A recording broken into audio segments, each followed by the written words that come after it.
Welcome to the Legends of Iron. I'm Jon Andersen. Meet my co-hosts, Nick Best and Akeem Williams. We're going to have some amazing guests on the show. Buckle up tight, because we're going to be talking about the shit you're not supposed to be talking about. We're going to be discussing anything and everything it takes to become a Legend of Iron. Legends of Iron is brought to you by Muscle Meds. Muscle Meds is the creator of Carnivore Pure Beef Protein Isolates. Beef builds muscle, and Carnivore is the world's #1 selling beef protein.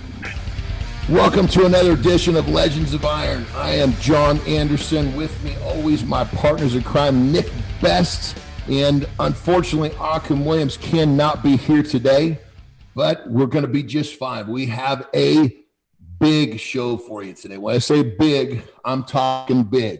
We got a big man on the show who's got the biggest bench press on the planet. And when you hear that, there's only one name that comes to mind.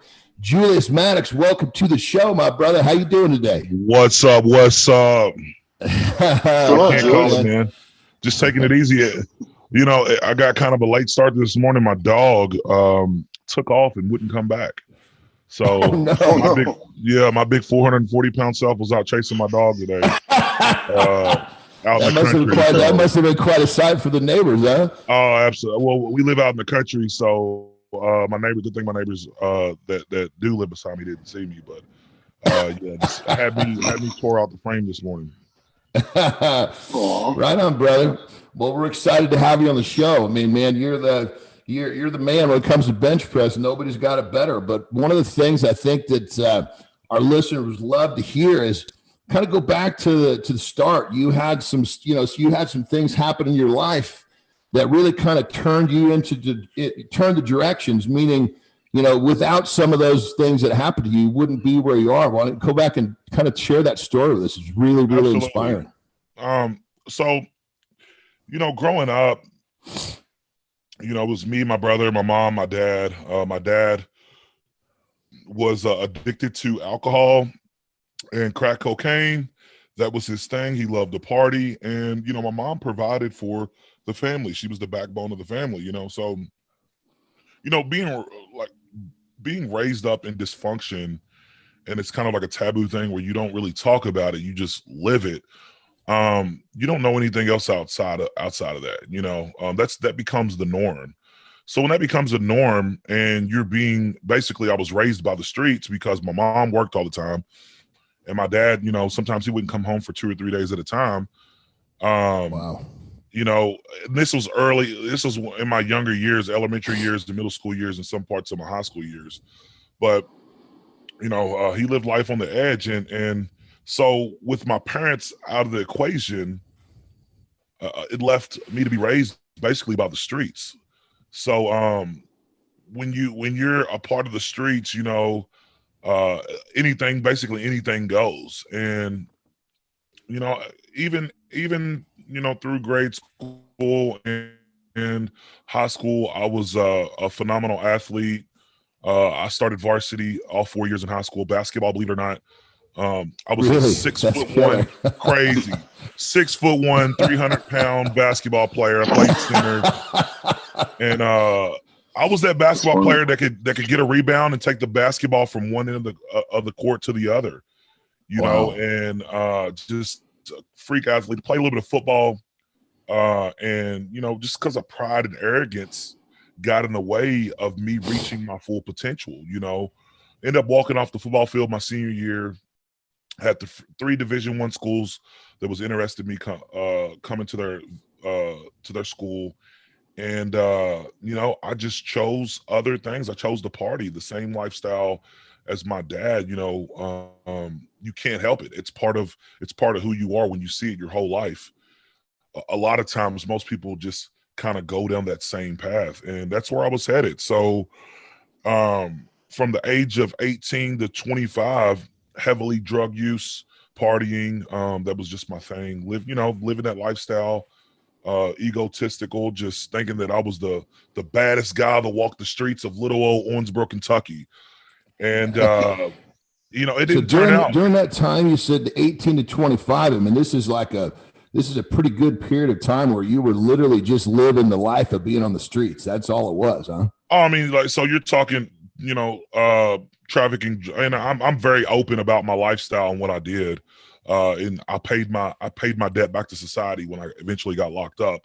But you know, just interstate trafficking, you know, heavily, I mean, every drug you can name of, just the whole lifestyle, robbing people, you know, packing pistols.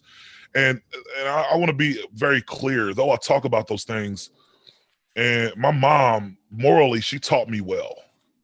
But because of my friends and the influences that I had were more grave than the influence that I had at home, because I was around those people all the time, I chose to do those things. And, you know, it's like, it's crazy because once you engage in those activities, it continues to spiral out of control, and you go deeper and deeper and deeper into the game. And I remember one time I had a party at my house. Check this out. I'm at a bar, a local bar, a pretty big bar, pretty decent sized bar, you know, 200 to 300 people there at any given time on the weekend. And I was so messed up. I had a bright idea to get on the microphone and let everybody know I had a party at my house. I was having a party at my house after the bar. And I ended up, before I got home, I think I stopped at the liquor store or something like that, did a few other things. And by the time I got home, my house, it literally looked like there was 1,000 people at my house. And that's what I lived for. But I say that because at one point I had a party and I had a moment of clarity. And, you know, I had, you know, girls there that I was dating. My friends were there. I had more money than I've ever had in my life. I had the cars, everything that you think that would fill that void in your heart, that would make a person happy, I had. And I remember having a moment of clarity, and I was just thinking, like, is this all that life has to offer? Like, I was literally empty inside. Yeah. And you know, made everybody else think that I was, you know, the guy living the lifestyle, but really I was literally miserable. And 2015, I ended up getting busted for trafficking drugs through the U.S. Postal Services. I was running drugs back and forth from California to Kentucky, and they intercepted one of my packages and showed up at the place. And I share that because that was my why in the road, the split right there. Yeah. And I could continue living that lifestyle and, you know, going to prison and do my time and get out and live the same lifestyle that I see so many other people live. And I ended up deciding to change my life. The last time I got locked up, that was October 25th, 2012. So I know that you have a family. The pivotal moment began, the journey started. Yeah, yeah. Talk to us about where your family kind of came into this timeline, because you got a beautiful family. So 2011, my wife now, at the time she was my girlfriend, found out she was pregnant. And like I said, my mom always taught me to do well. And also too, is as a kid, I remember thinking that whenever I have a kid one day, I'm going to be the dad I'm supposed to be, you know? And I tried that. I tried. I got out of the streets. I cleaned up. I got a job working construction, worked that job for a little while, switched to another job, worked that job for a little while, then ended up working a job building a hospital. And the repeated history is that when things get tough for Julius, I run. I'm a runner. And that's what I did, you know? So when things got tough at work, it was just too much, overwhelming. I ended up going back to the streets and doing the same old thing again. And at that time, my daughter had just been born. And that was around, she was born October 25th, 2011. And so that from from the time she was born until maybe 6 months later, I tried to do the right thing, and it just didn't work out for me. And, you know, at the time she had coming into our relationship, she already had a daughter. Aubrey was, I think, 4 at the time. So, never had responsibility. And again, those behaviors of whenever things got tough, I ran, never accepting responsibility. It just all came to a head when I got busted the following summer. So basically, you had the tail end of this whole thing. You were actually had kind of your family kind of come through it with you, so you had even more motivation to get on the right track. Yeah. Oh, absolutely. So in the beginning, so when my daughter, from the time she was basically 4 months old until I ended up getting busted, she she was in the mix, and I never thought that I'd be that dad, but I was that dad where I had drugs in the house and had pistols in the house and had people running in and out and those types of things. So the chances of my daughter growing up in that mess or living the same lifestyle as me was 90+%. Yeah. So the biggest, so that's kind of the T, but like what pushed me to go the direction of just the right direction was October 25th, 2012 was my daughter's first birthday. And I told my girlfriend at the time, I'm like, look, you don't need to bring Mila up here to see me. I just don't want to see her. I don't want her to see me behind these walls. And she brought her anyway. And again, this is her first birthday. And we're in this visitation room, and she's sitting across from me. There's a 2-inch thick piece of glass that separates the actual visitation, the actual platform. And my daughter's standing up on this platform across from me, and she's like taking steps, walking back and forth, and I was the reason why I didn't want her to come see me is because I was afraid that she wouldn't even recognize who I was. And yeah. It was like she turned to me and stuck her hand on the glass, and it was like she spoke to me. I know it sounds weird. It was like, no, I what hear I heard that in my loud head and was clear, like, Daddy, why can't I touch you?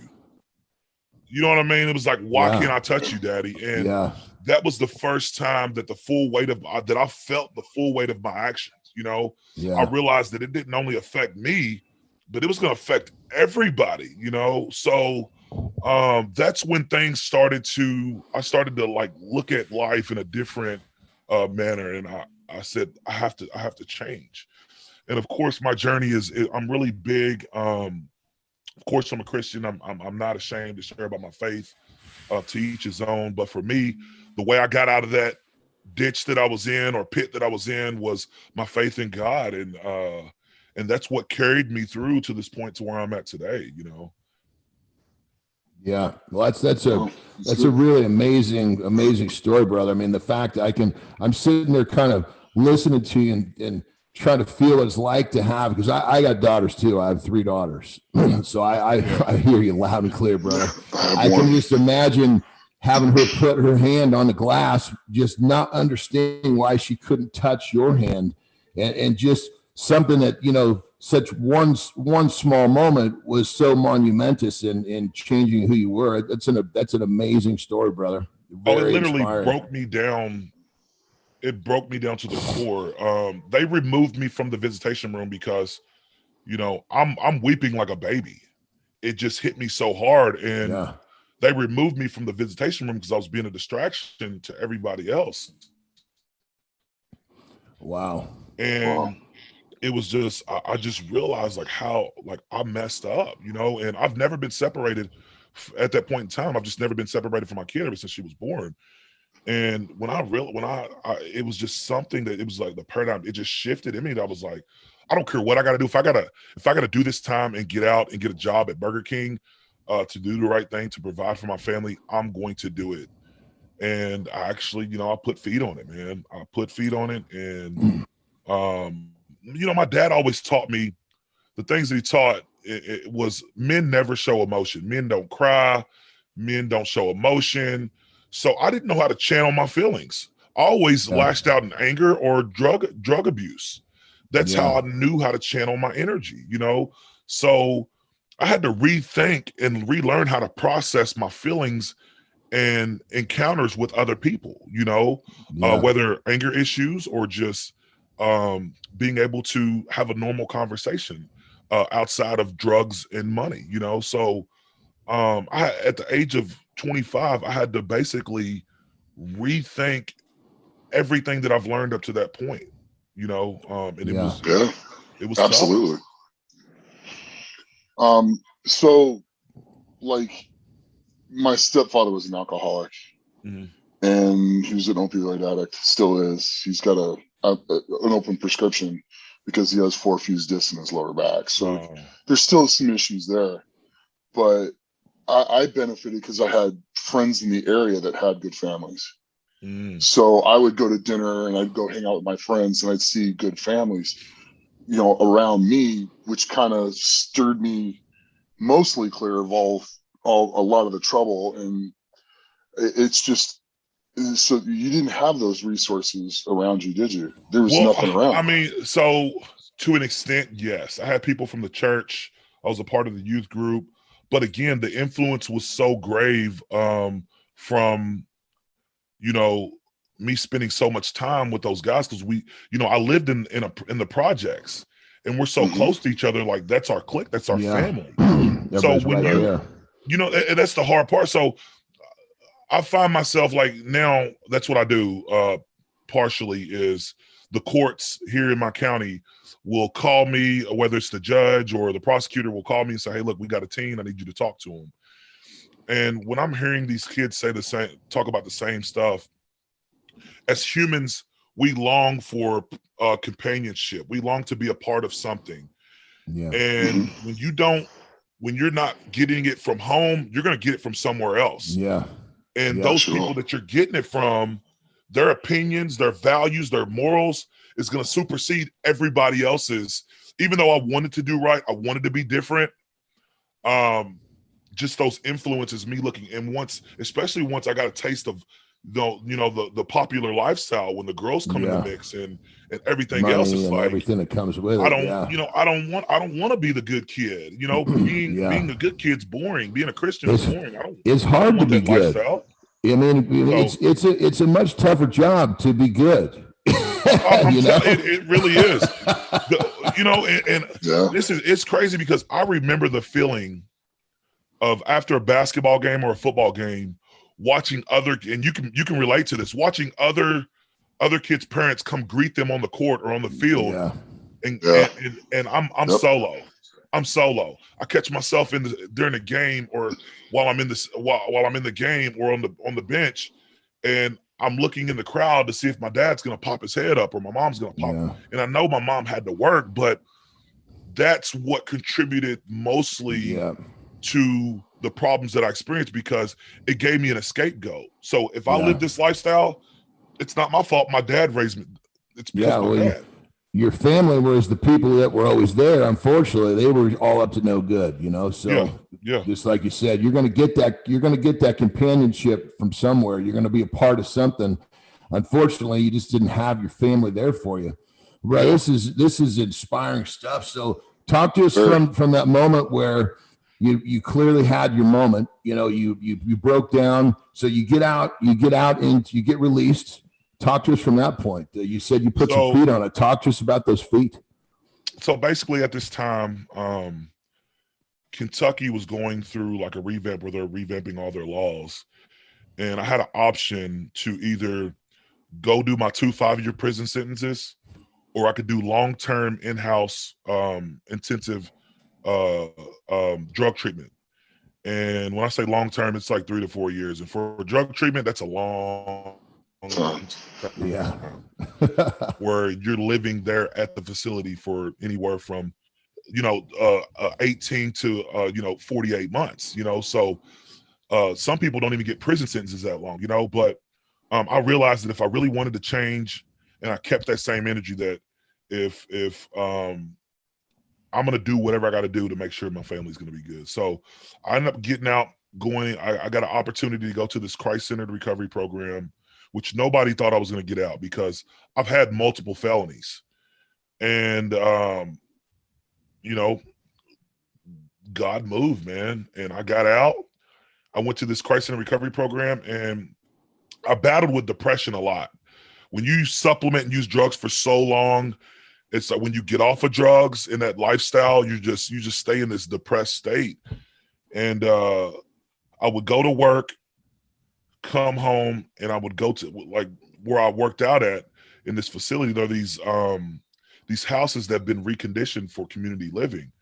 And these houses are old. They're like 100-year-old homes, but they have like old basements in them also. So in this basement, there we go. The dungeon, I can feel it coming, baby. Man, the dungeon. When I say it was a dungeon, just what I you work needed, construction. wasn't it? Man, I'm telling you, I work construction. So I'd have my work boots on, my work clothes on, and I'd come home, grab something to eat. And that was my refuge, was going down there in that basement. And when I say I did the same thing 6 days a week, I did the same thing 6 days a week. I had no understanding of the anatomy and how and progression and how to build muscle. And I just wanted to, I would go down there and kill the weights so hard until I didn't have any energy left, to where I didn't think about leaving that facility, or I didn't think about going and getting high, all those things. Just beating up that depression, man. You know? I mean, just killing it out. And, you know, I just kept getting stronger and stronger, you know, and I started out with like literally doing 135 for 3 sets of 10 bench. I would do skull crushers, 3 sets of 10, curls, overhead presses. Because all we had was let me ask you a bench. question. So when you're saying 135 for 3 sets of 10, was that at that point, was that challenging for you, or were you just kind of starting off slow? I didn't want to get injured because I just started working. So I just did that because at the time my capacity wasn't there. So I had to work up to something. So something basic that I did was just 135. And I did it for 3 sets of 10 or 4 sets of 10. But I did it every day. So my body eventually adapted to that. And so I would say every 2 or 3 weeks, I probably add on 10 to 20 pounds. And one day, got off work, we're down in the basement, we're just laughing. It's like 5 of us down there. And let me tell you, when I say this was the dungeon, it's one of those type of things that you're going to get some work when you go down there, because there's no, like, you're just not going to go down there for no reason, because you got a muddy floor. There's nothing pleasant down there. No, there's nothing pleasant. I mean, there's algae growing up the walls. There's a dirt floor, and there's a bench and a bunch of steel. And let me tell you what, socializing in that environment. I'm telling you, but low ceilings. Training. The ceilings were very low, but man, I felt good. I felt physically. I started, and not just depression, but once I started seeing how it made my muscles tight, and I just felt good. And I would have meetings throughout the week to where I could see my fiance.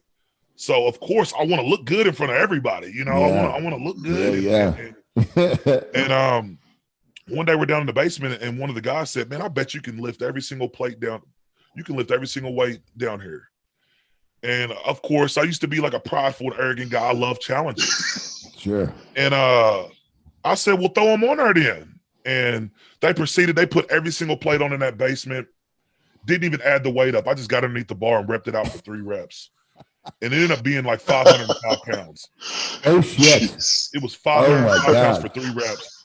And you probably trained bench press like 5 or 6 days in a row prior to that day, too. Yeah, it was nonstop. And the crazy thing about it is, Oh my God.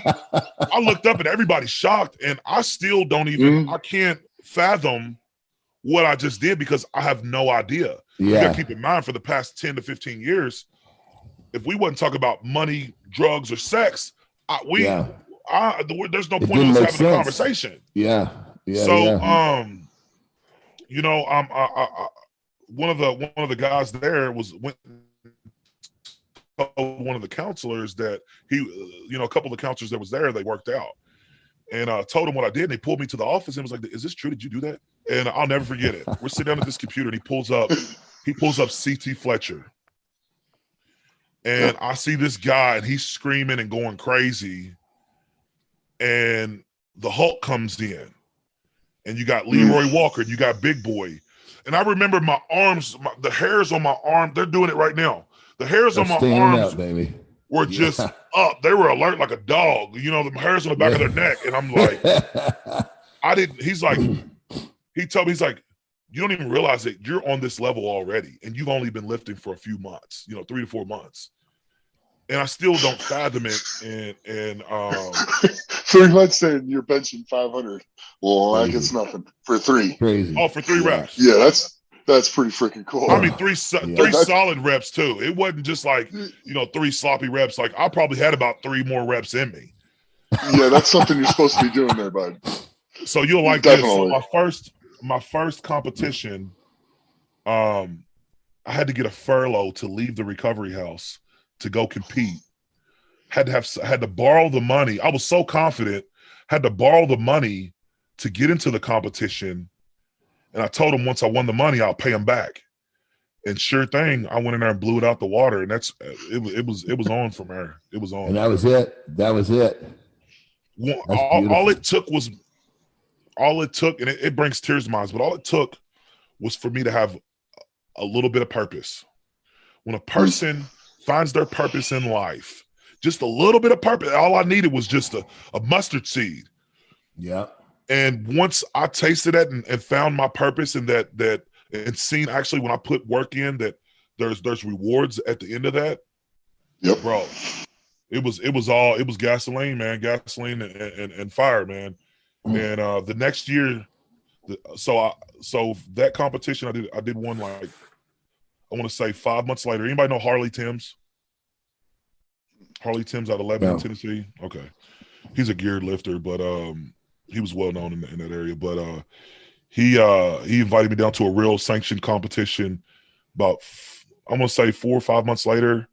And my first competition, I benched 625 pounds. Oh my God. Oh my God. Yeah. There are people that that claim benching 600 pounds in the gym, bouncing off their chest. They think they're 600-pound lifters. You do 600 plus in a competition, that's a whole new world. You're already such a small school of people. It's unbelievable. I was talking to one of the guys that were there at the meet that was hosting the meet, and he said, this guy, I come out of nowhere and I'm back there warming up for the meet, and he said, I don't even remember doing it, but he said I was back there doing 5-second pause presses warming up. That's what I was doing for warm-ups. I don't remember. So he was like, you were just doing what you felt was best to go out there and win that competition, man. Nobody would teach me. Nobody would help me.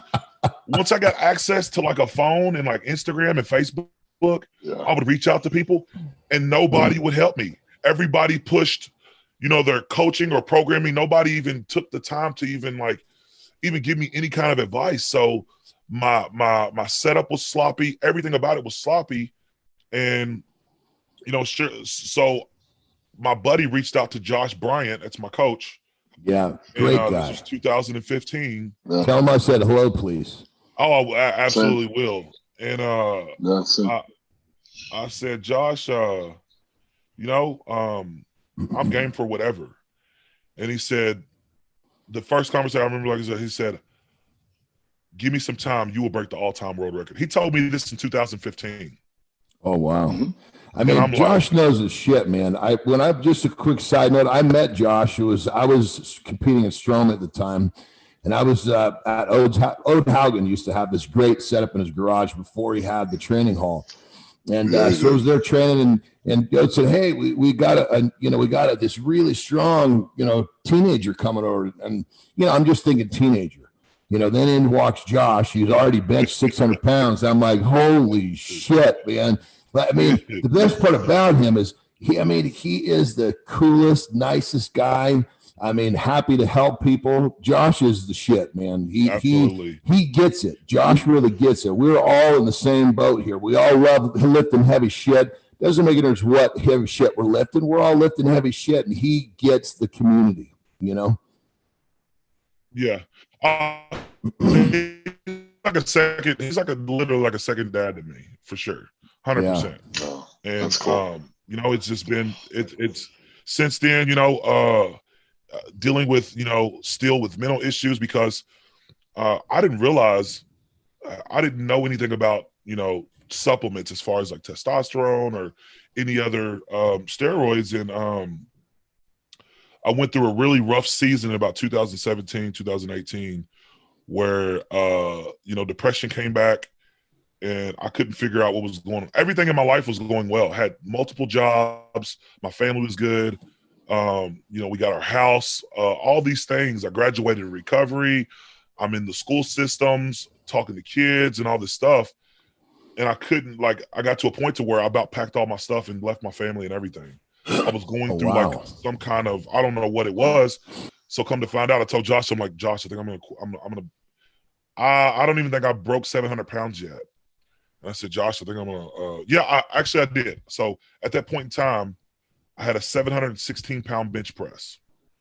And I said, Josh, I don't think, summer of 2018 when this was, I said, Josh, I don't know if I'm going to be able to carry on. I just can't take it. And he's like, what's going on? You've been fine. I know everything in my life is going well. He said, go get your blood work done. And I went and got my blood work done, and my blood work came back where it was like, I was in like the percentile of like a 70-year-old man. So I've been competing basically probably for multiple years. With no endocrine system at all. With no testosterone in my body, period. Wow. And so I say that because Josh helped me through that time when, and that's important when it comes to having a coach, not a coach that's just wanting to collect your money, but a coach that actually cares about the athlete's well-being. And that's how we create elite athletes, So that's kind of the journey leading up to that point. Around that time, 2018, again, 2018, I broke my first 700-pound bench press. And that's when the world finally woke up and was like, this dude's going to be something, But it took me doing that. Like nobody would give me a time of day besides Josh Bryant. That's crazy. So yeah, man. I know I talk a lot. I just keep going, but no, bro, that's why you're here. That's what we want you to talk. That's why we're here. We just keep pushing questions at you to keep you talking. So this is great. You're dropping a lot of pearls. You're dropping a lot of pearls on the audience, because I'll tell you, there's so many people out there that have challenges, and they're going to listen to your story and they're going to realize, you know what? You're going to give them some inspiration. I mean, I've heard you talk in the past that you get a lot of emails and DMs of people that do reach out to you because you are inspiring them. And that's what this is all about, man. This show is to help everybody that watches it to become the best version of themselves. And anybody that's gone through a journey like yours, especially being outside the law, your story's got to resonate with them. So you're dropping pearls here, brother. So we love everything you're saying. Absolutely. I mean, that's what this is all about. On that level, since we're kind of talking about, you inspiring people, in this, you've had a great journey, a challenging journey. Talk about what may have been the hardest part for you to get through. Was it the depression, or was there something else going on that you were dealing with?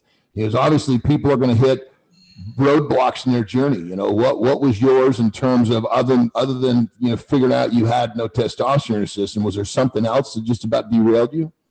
I mean, at the time, I've never really lived life on life's terms without supplementing anything. So, anytime I talking felt about like recreational drugs and things like that. Yeah. My thing was like popping. I love to pop ecstasy, Xanax, drink liquid, codeine, all those, just the party drugs, the drugs that you see all on social media and forgive me. Let me ask you a question. When you're saying pop and ecstasy, these are drugs that people normally part of it. You're talking on a daily basis. You were doing this stuff. Every 2 or 3 days I would, because when you come down, you got to let your body come back to its normal state in order for you to feel the full effect of whatever drug. So basically, I'd pop ecstasy and I'd come down with Xanax and go on a Xanax binge, and I'd keep doing that over and over again. And that allowed me to, every time I drove by the high school, sometimes I wouldn't even drive by the high school. It reminded me how much of a failure I was. So the drugs masked or band-aided you know, those issues that I was dealing with. It allowed me to escape from reality that I'm a failure, you know. And so using those things, that was what the main reason is. You know, I love to party. I love to not think about the problems that I was dealing with. So during that time, and like I said, whenever my testosterone was low, that was probably part of it. But another part of it too, you know, at that time I was competing.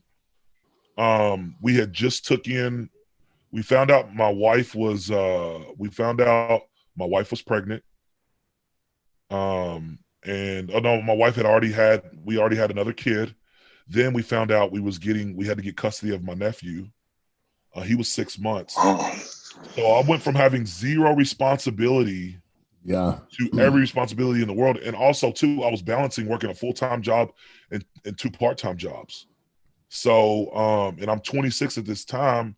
I'm digging myself out of a hole that I've put myself in because of my choices, you know? So that's what one thing I tell these young kids and even people that are, you know, in their early 20s is that, like, the more choices that you make that are bad for your life, in the long run, all you're doing is digging yourself deeper and deeper and deeper. And eventually you're going to have to dig yourself out. Yeah. Yeah. Sometimes we burn all the bridges to where we don't even have a shovel to even dig ourselves out with. Yeah. So we're digging out with our hands, and that's a long, tedious process, right? So I just didn't know. I had spiritual leaders, but it's different. Somebody can tell you something, but ultimately you have to go through it yourself at the end of the day. People, you can tell me the whole process to become a millionaire, but until I go through the motions myself and understand it myself is when I'll finally, you know, gravitate to that and start utilizing that drive to get there. So I was just I was still finding myself. So 2018.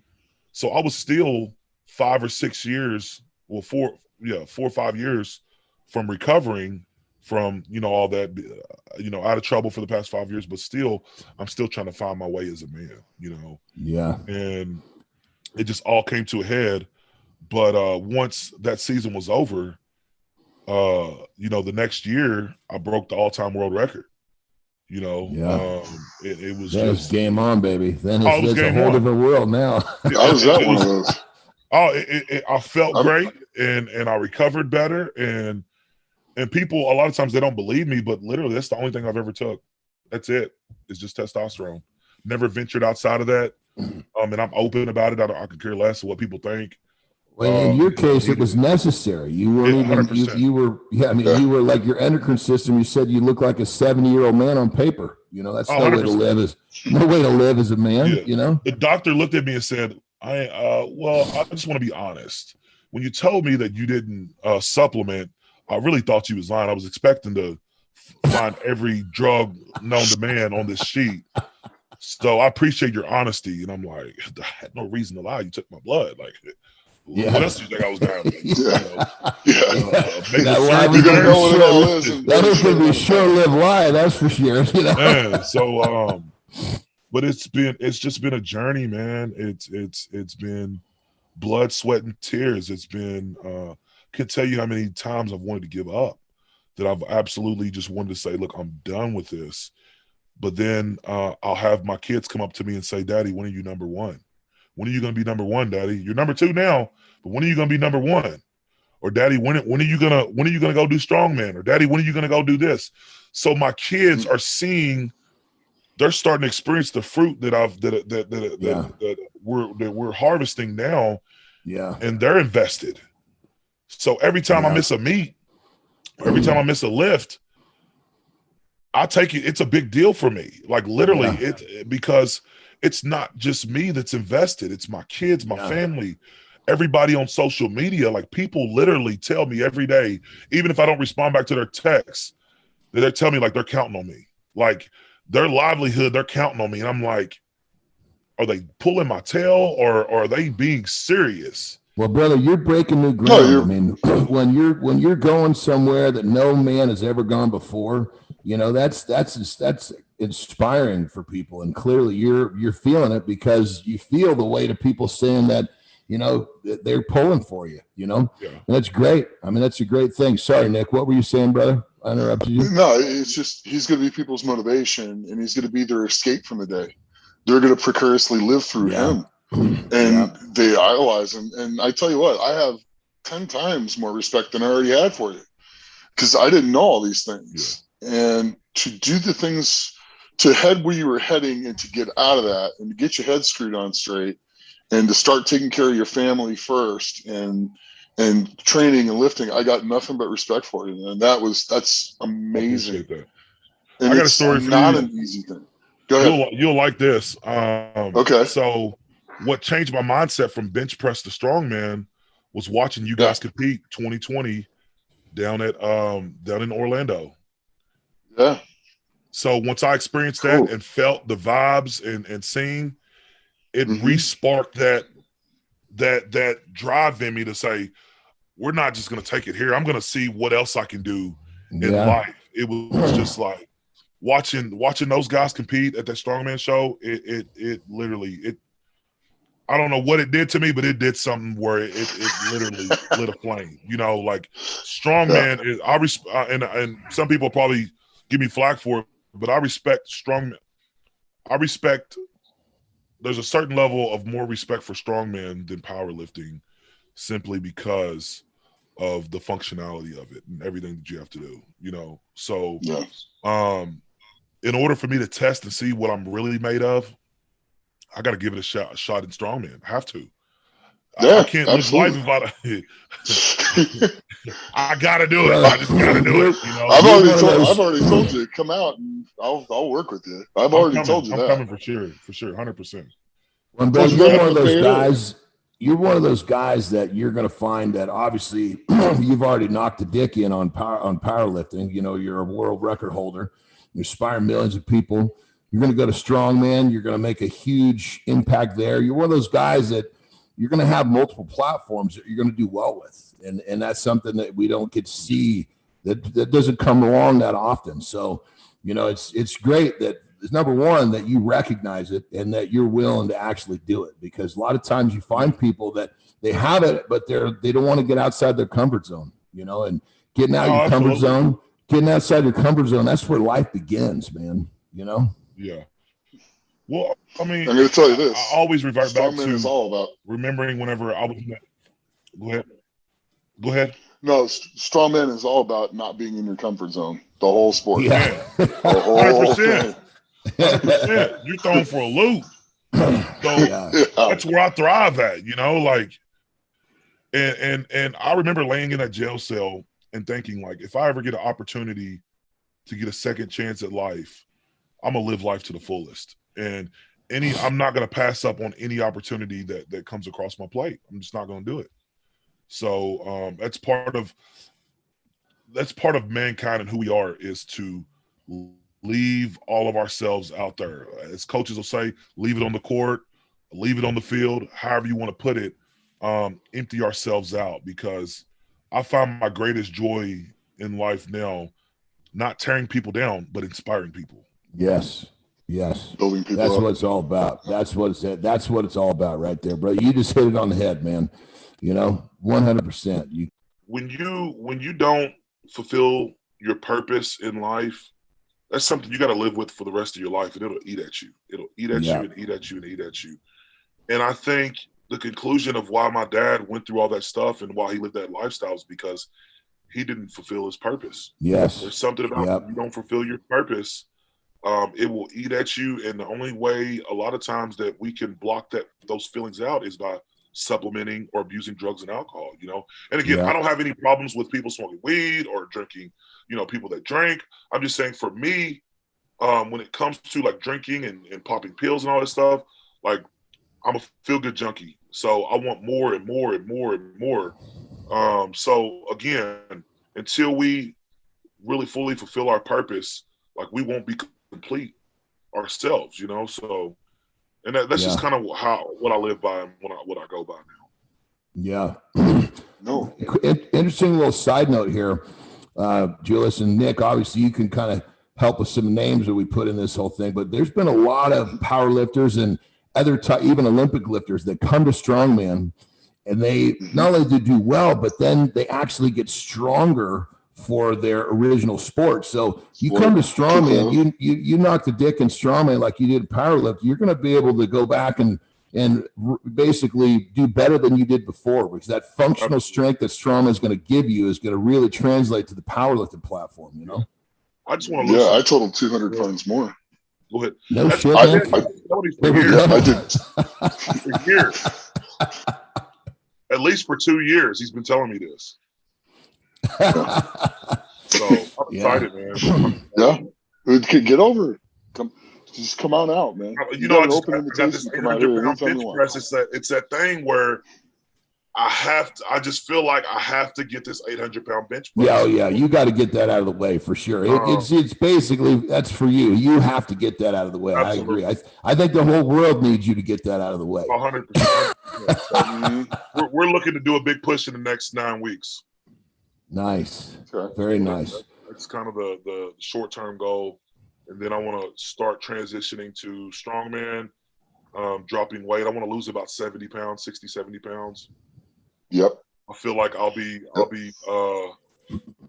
just put it this way. This is no joke. Whenever I was a junior in high school, I was about 315 pounds, 6'1". I could dunk a basketball with 2 hands. That's how athletic I was. Shit. I could dunk a basketball with 2 hands. And in football, they let me. My position wasn't offensive lineman. My position was fullback in high school. Oh, so boy! When people always give me a lot of flack about like transitioning strongman, they're like, "Oh, he's too big," or "He can't move like that." I'm like, guys, those people just don't understand, you know. Yeah, you're gonna move. That's not the question. I told Brian. Brian Shaw made a comment on YouTube. I told everybody, I said, I'm the best basketball player in the world over 400 pounds, and he got offended. He called me. He said, I don't think you're ready. I don't think you're ready for that, big man. I'm like, I don't think you're ready for that, big man. That would be that would be a hell of a game to film, man. A little one-on-one with you and Brian. That would be nuts, you know? I'm hoping that that's awesome. You know, going through this season will allow me to connect with those guys and be able to, you know, make content and inspire the world, man, just to live your life out, man. Find your purpose and I mean, destroy it, you know, live it up, you know, and that's what the issue is with a lot of these people, you know, these days is, and I'm not against people who game, but when there's something about being physical and getting out and being physical as far as like, you know, us humans, when you go against that, you're going against the natural order of life, man. So that's why we're experiencing more depression, more suicide rate, more drug addiction. It's because we're not working. We're not out doing what we're supposed to be doing as men. Yeah, we're made to move. We're made to be out being physical. You know, I totally agree, brother. You know. Well, hey, before we leave the bench press behind, obviously we kind of transition to strongman. Obviously you're gonna knock 800 pounds on its ass, but you're a young guy. What do you think the top end of bench press for you is? Obviously you've only been lifting for a few years in the big picture. What do you think you could actually do? I mean, I don't know. Like, I don't know what I'm capable of because a lot of times I never peak on time. Yeah. So every time that I've competed, I've never really peaked on time. So with me peaking at the right time and having my supplements right and cutting out those outside stressors that we have in life, it's going to be dangerous. It's going to be dangerous. But here's the flip side to that. I don't know how long my body is going to hold up being 440 pounds. Yeah. At the end of the day, I want to see my girls graduate high school. I want to see my girls. I want to see my girls have kids and be able to cultivate this family that I've always wanted, as far as a big, huge family. So that's kind of my rush. So I do want to get this 800-pound bench, go into strongman, come back eventually in a few years and compete under 308. Oh, no shit. A 308 powerlifting. Mm-hmm. I want to lose 100 plus pounds. Wow. Well, I'll tell you, brother, you compete at 308s in powerlifting. You're going to have to you'll be real close to stepping on a bodybuilding stage, man. You got to just cover all these bases, man. If you look at my IG, a lot of times I'll post pictures and I'll say 274 weeks out, and people love it. They love it. So 274 weeks out for my bodybuilding debut. They eat it up. They eat it up. That's fucking awesome, brother. That's inspiring stuff. When you have opportunity in life, why not? Yes. Like, who said I couldn't be a bodybuilder? Who said I couldn't be a powerlifter? Yes. Who's telling us these things? Yeah, brother, that's it. I hear you loud and clear. Yeah. If you got the guts to do it, it'll happen. 100%. So all I'm saying is for the listeners is think about who's telling you that you can't do what you want to do. Like, who's saying that? Is it that voice in the back of your head? Because a lot of times we're the ones that, like, we are our biggest enemies. We are the ones that are holding ourselves back. Yeah. So 100%. If you want to, reach the next level, or you want to achieve something, like, it's a tedious process, but at the end of the day, it's worth it. And I want people to understand this too, is guys, yes, product that the process produces is valuable. The end result is valuable. But you can't, like, once you get the process down, we live off the process, man. You learn so many things in the process, the disciplines, just the ability to be able to overcome opposition. That's what we learn in the process. So once you get the process down, the process can carry us to many different avenues in life. So guys, just understand that it sucks hurting day in and day out on the grind, lifting weights or growing yourself or whatever the case is that you're trying to better yourself. It does. It hurts. It's tough. It's tough dealing with mental issues. And we all have had our fair share of dealing with those things, and some of us still do. But at the end of the day, that process is a lot of times it's more valuable than the end result. 100%. Hold on to that, because I can take these same disciplines that I learned from powerlifting and apply those things in real life. Yeah. Right. So to everything you do. 100%. I mean, Stan Efferding, he'll be the first one to tell somebody, look, if you put the energy into competing at a sport, doing it all the way, if you take that same discipline and apply it to the business world, you'll be a millionaire in 5 years. That's what he says. And he's, I mean, Stan is a successful dude. He doesn't say much that's not true. This is true. Also true. Yeah, that's. I mean, brother, you may have to swing into the wrestling world to pick up some big paychecks on the way out too. Man, if they called me today, I'm sorry, 800 pounds, but I got to go. We got.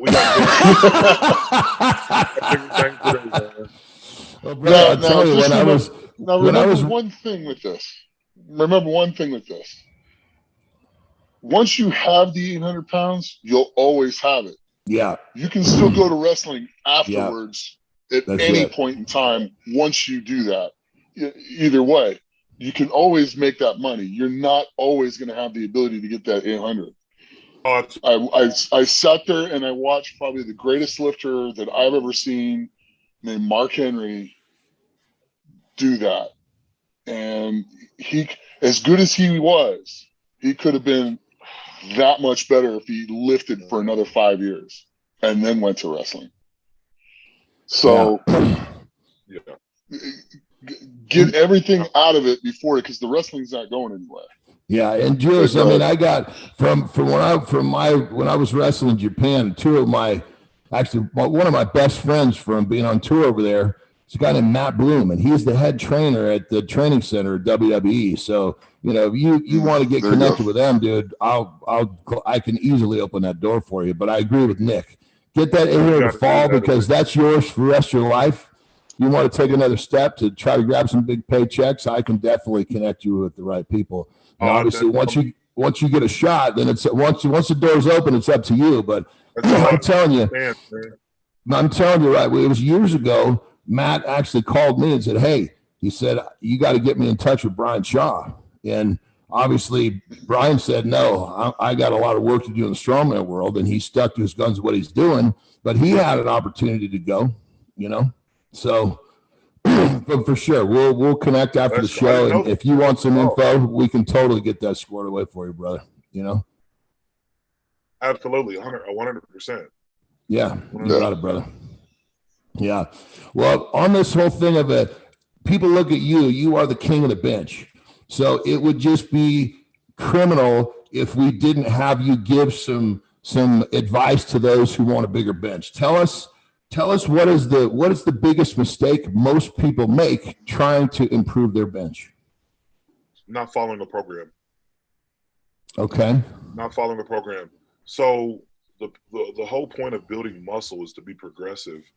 And you have to have a structured program in order to attack the muscles that are utilized in bench press.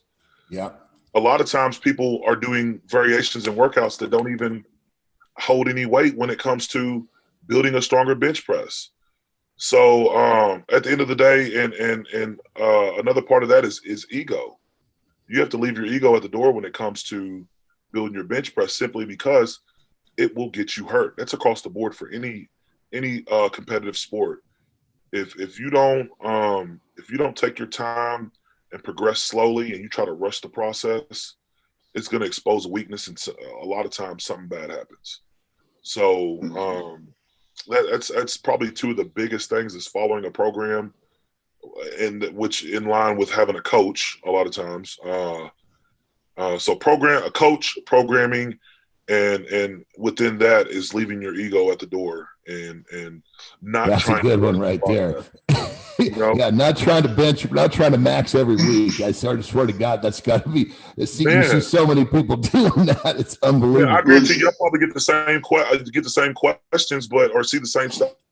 People think that they can just go in and just throw weights on there, don't warm up, don't do any preventative maintenance or anything like that, and they end up injured, and they wonder how they got in that position, but they just still can't wrap their mind around. They'll heal the same thing again. So it's very important to follow a program, have a coach, and leave your ego at the door. But apart from that, is guys, you got to build your back. Your back is everything when it comes to any kind of functional sport. Your back is what binds everything together. And that's where you get a lot of your leverages from, is your back. So, man, I train back 4 days a week. 4 days a week, baby. I'm hitting back. And if you're not willing to do the extensive work, then you might as well just go to Planet Fitness and pick up Pilates and tiptoe through the tulips. Well, you can always eat pizza through the middle of your workout at Planet Fitness, I guess. I mean, there's nothing wrong with Planet Fitness. The majority of people at Planet Fitness, they're not trying to. Yeah, they're there for their purpose. Yeah, absolutely. So there's nothing wrong with people at Planet Fitness. Get your work in, go work out. I'm just saying, for the serious lifters, the atmosphere is not equipped for somebody who is trying to become an elite level athlete, considering the rules that they have at Planet. Yeah, of course. So kind of a slight variant of that question, for someone that doesn't have the money to buy a program, hire a coach, what advice would you give to that guy who's just got a weight set in maybe his basement, probably not like the dungeon you trained in, but his resources are limited, And he's listened to the best bench presser in the world. Is going to give some advice on how to improve the bench press. I know it's a pretty generalized question, but what would you say to the masses on that one? Well, I mean, I mean, I'm here, so when if you're looking, we live in a generation where everything is at the fingertips. Yep. So if you know the best bench presser in the world, and this is what you want to do is become the best bencher in the world, do your research. Don't be lazy. Do your research. Look at the top benchers or the top deadlifters or the top strongmen. See what they're doing. See what they offer. A lot of these ads, like, for example, I offer a barrage of different programs, from off-season peaking to just muscle building programs to peaking programs, all those things. And all it takes is a couple minutes of research to figure out that, oh, Julius has an 8-week bench program, or Thor has a deadlift program, or Eddie Hall has a deadlift program. Like, it's not really hard. It's about the effort that you're willing to put in to figure out how you can become the best version of you. I research so many different people. I still do it. I still break down different people's bench press techniques just to see how I can change mine to better myself. This is something that continues to evolve. As we get stronger, as our body composition changes, our mechanics of how we move weight changes. So Absolutely. we have to continue to work on ourselves and our mechanics and figure out different training strategies so we can continue to not only get stronger, but to do it in a safe manner to reduce mileage on the body. Yeah. Good stuff. For all you listening, you heard it from the man himself. There's a few pearls of advice. You want a better bench press, you know what to do. Irregularstrength.com. Irregularstrength.com. There we go, baby. So let's say that you had a time capsule. You could jump in that thing and you could go back 10 years and you could talk to yourself. You right now could go talk to yourself 10 years ago. What are you going to say? Change your life or get ready. Get your seatbelt on because it's about to be a long, rocky road. It's and this is what I'm still trying to cultivate and change my direction and my mindset is work hard now and play later. Yeah. Yep. Instead of play now and work hard later. And by the time you retire, you got a few years left and you're done. So work hard now, man. Go get your education or mainly get your education first and work hard and later reap from the fruit that you've those seeds that you planted 10, 15, 20 years before. It's crazy because I remember getting a paycheck and I'd be ready to blow it every weekend, and it's like, what reason did I have to party? I didn't. Yeah. I just got a paycheck. I shouldn't even look at it in that manner. Like that's a gimme. Like I should be working to earn a paycheck, So, but we catch ourselves wanting to live life. It's just the culture, man. We want to live life now. We want to look good in front of everybody, and we're willing to risk it all to do that. So, man, work hard now and play later. Yeah, enjoy life later. Yeah, that's right. Because the beers you want to have today, they'll be there in 10 years. They're not going anywhere. Yeah. 100%. Hell, they'll probably even be a better version of the beer that you like the best right now. It'll be even better in 10 years. And seriously, the quality and caliber of people that you're going to have around you through wisdom and years of living are probably going to be better, more quality people. You are who you hang with. So if you hang with people who are slackers and they don't care too much about gym goals and you're partying, doing all this stuff, I promise you, you're not going to reach your goals. It's hard to balance the two. I've tried it and it doesn't work. What's that old saying? You take 5 people, the 5 people you spend the most time with, and that's basically pretty much like looking in the mirror. You end 100%. Up kind of being what you're around. 100%. You're, like you said, you are a makeup of your 5 closest friends. That is facts. Yeah. So, Yeah. so again, whatever your friends are doing, you're going to be doing, 9 out of 10 times. So, Well, guys, if young kids would listen to that, that's a really, but most younger people that hear that have a hard time actually digesting that as fact, Yes, Yeah. because Oh yeah. Go ahead, Nick. I'm sorry. So anybody in your life that wants to go in a different direction and what your goals are, people need to learn to turn them into an acquaintance instead of a friend. Yeah. Yeah. And then the people that are going in this, what's that? I would say, and that's a lifelong process. Yes. Yeah. Yep. Because a lot of times we're not going to make it to the next level with carrying the baggage that we have now. Yep. So a lot of times you have to rid that baggage in order to get to that next level. And it resorts back to, when we were kids, Nick, and we didn't have anybody until, like you had people to come into your life that was outside of your parents. But when you long for something and you're not getting it from home, you're going to get it from somewhere. They're going to get it from somewhere. You will. So they run hand in hand. So at the end of the day, you just need to find good, solid people that have the same goals as you and the same mindset, that are going to challenge you, that are not going to sugarcoat things. They're going to be honest. I've sugarcoated to people my whole life, and whenever I went through recovery, one of the pillars of that is accountability, and accountability saved my life. Accountability saved my life. Yeah, having people tell me what I didn't want to hear. Yeah, because that's what your friends will do. Your friends will tell you things you don't want to hear. Yeah. And that's what a true friend is, because people get pissed off and they don't want to talk to me anymore. It's like, no. That's your friend.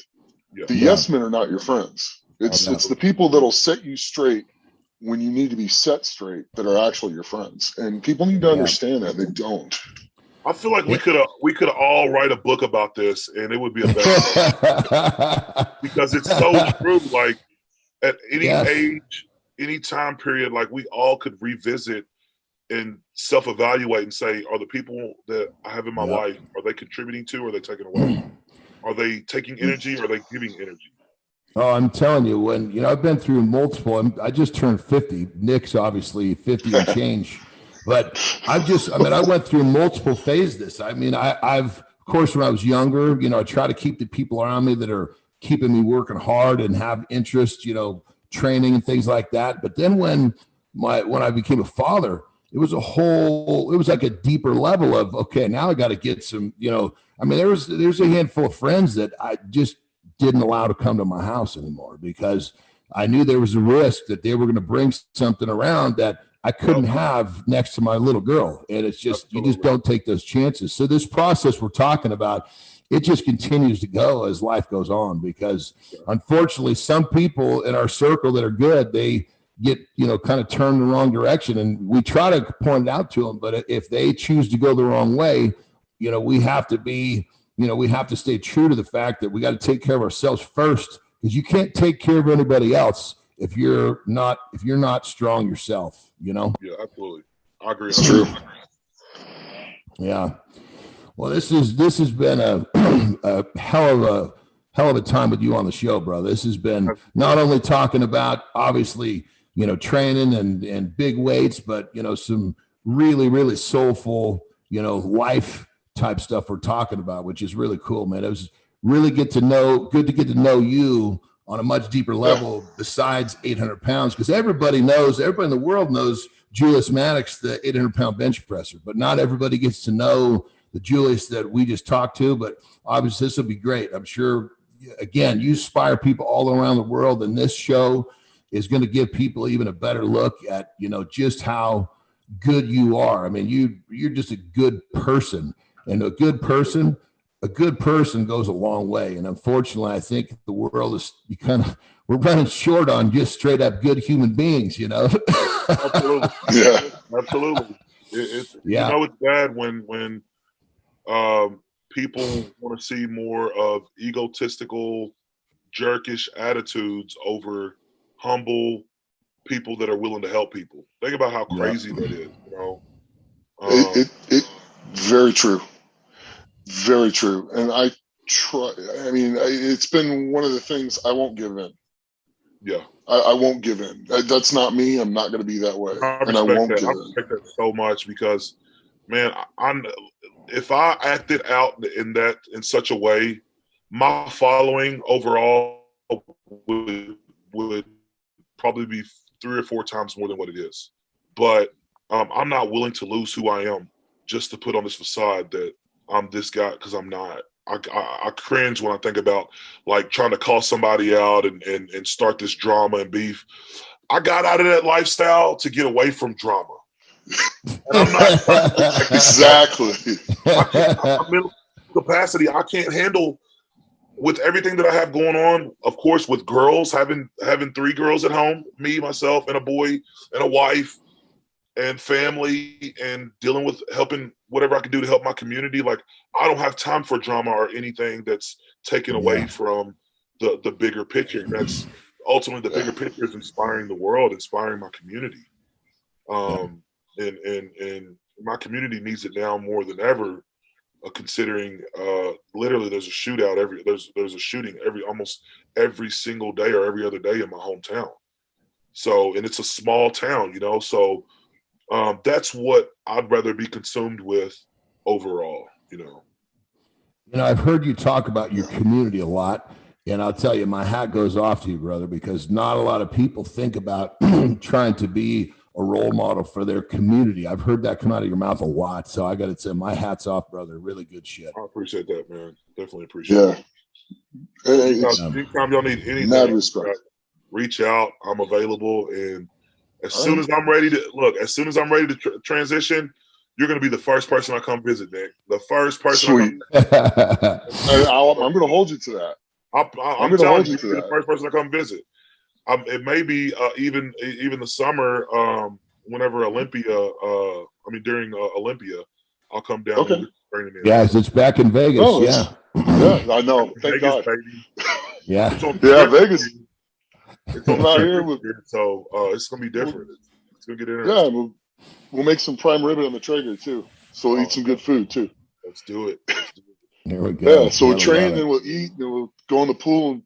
Because like right when you get done training, it's always good to go in the pool because it decompressions your spine and stuff like that. But that's a whole nother podcast. So we're gonna train. We're gonna train on the legendary driveway and the legendary street. That's it. Yep. I love it. Yes, we are. Yes, we are. I watched that video one day and I thought, like, because I always put myself in that position. I'm like, I'm gonna train there one day, just like I visioned me training at CT Fletcher's gym. I'm telling you, it's gonna happen, man. Okay, well, cool. Let's do it. Whenever you're ready, I'm here. Absolutely. Very cool.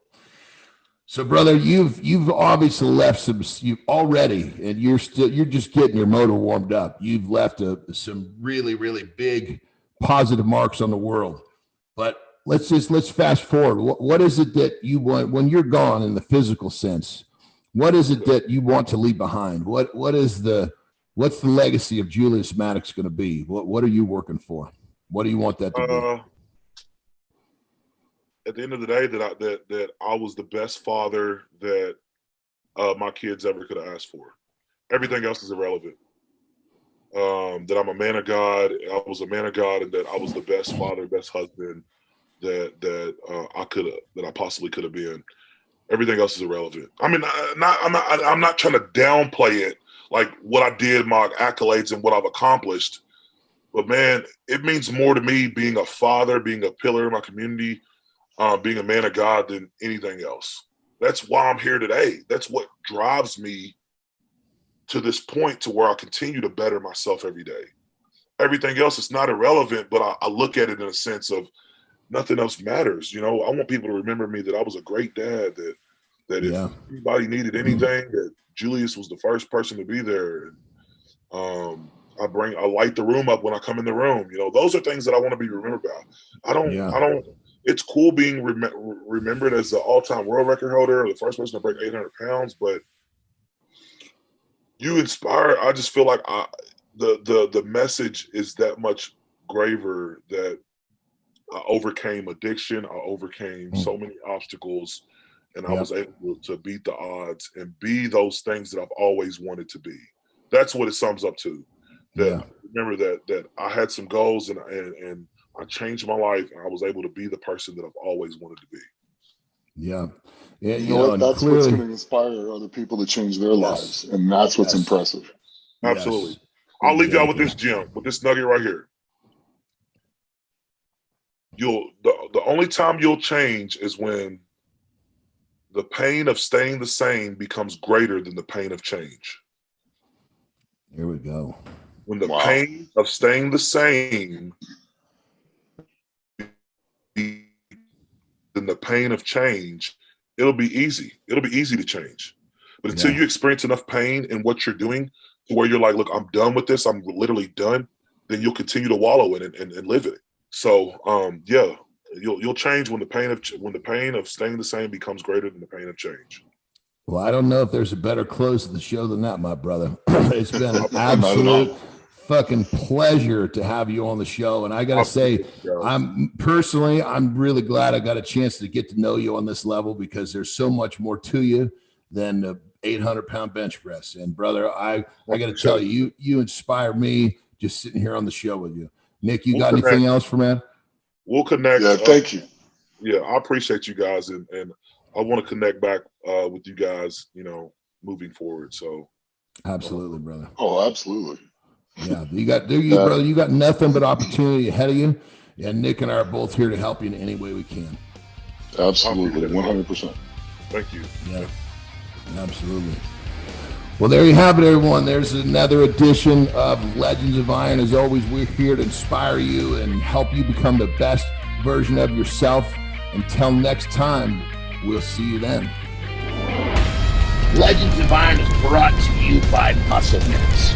Muscle Mints is the creator of Carnivore. Beef builds muscle, and Carnivore is the world's #1 selling beef protein.